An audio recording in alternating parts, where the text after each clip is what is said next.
Happy Sunday nga pala guys, happy eating na rin. At dahil linggo ngayon, kasi matagal-tagal na rin kaming hindi nakakapagluto ng gulay. So yan guys, naggata ako ng halo-halong gulay, sitaw, kalabasa, okra.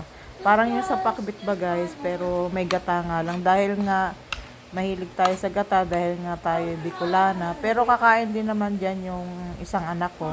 Kaso yung isa talaga hindi ko makain guys ng gulay. Masyado. Namimili lang. So yan nga guys, Sunday ngayon. So yan, naluto na yung gulay guys. At masarap naman guys yung kinalabasan.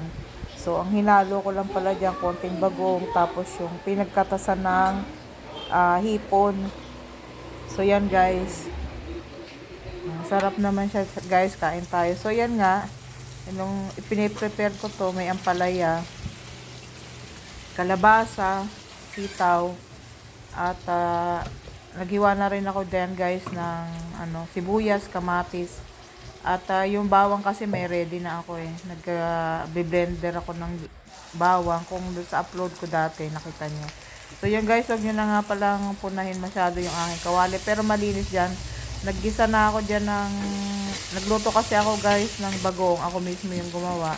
So yung pinaggisa ng bagoong, dyan ko na rin igigisa yung kamatis, sibuyas, bawang para lumasa na guys. So nilagyan ko ng bagoong yung kaunti lang naman kasi bawal sa atin ng maalat.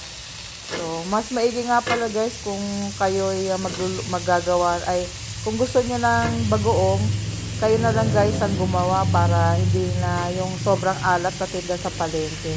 Pero kung bibili din kayo nung ready-made na sa palengke, yung igigisa na lang na bagoong, hugasan nyo na lang guys para medyo mabawasan yung alat. Kasi nga guys, di ba masama sa katawan yung maalat. So dyan, inuna ko yung kalabasa guys kasi matagal nga lumambot yan.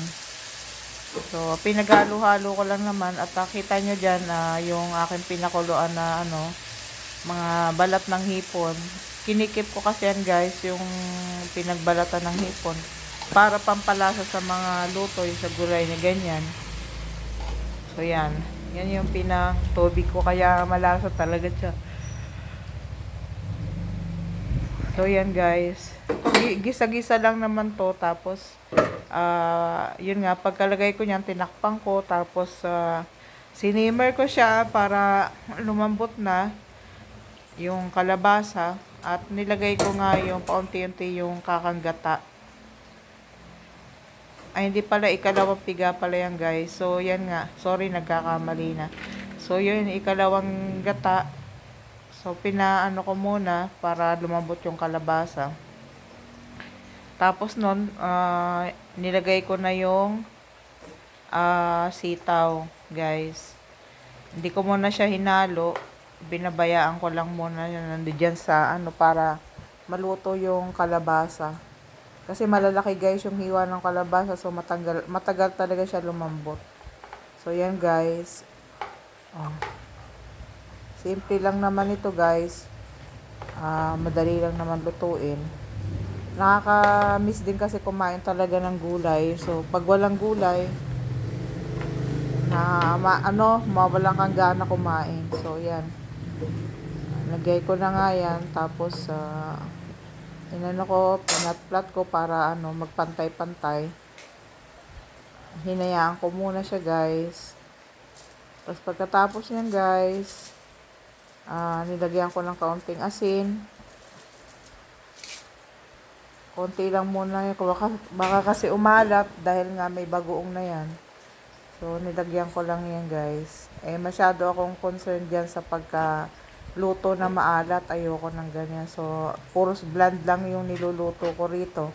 Minsan nga guys, nagre-reklamo yung mga anak ko kasi walang masyadong lasa yung mga niluluto ko. Matabang ba guys? Kasi hindi ako masyadong naglalagay ng mga seasoning. Naglalagay din ako mga oyster pag sa mga pagkain nila, oyster, toyo. Pero yung mga mga magic sarap, hindi kasi ako guys gumagamit yan. So, tinakpan ko muna at nakaangat nga lang yung takip kasi guys, may gata yan so para hindi magbuo-buo yung gata dahil hindi naman natin hinalo, huwag masyadong takpan. Ayan, ganun. So, yan yun guys. Tama lang sa akin yung sabaw na ganyan kasi palalambutin pa naman yung sitaw. So, tinanggal ko nga yung guys yung ano kasi yung gata ano siya. Mamumuo-muo pagka tinakpan mo ng takip na takip. Hinahayaan ko lang siya guys na ano, lumambot. Tapos nilagay ko na rin yung ampalaya sa okra kasi yun nga na ano ko na malabot na yun rin yung kalabasa saka yung sitaw. So ito kasing ano okra, pangit to pag nalabog saka yung ano.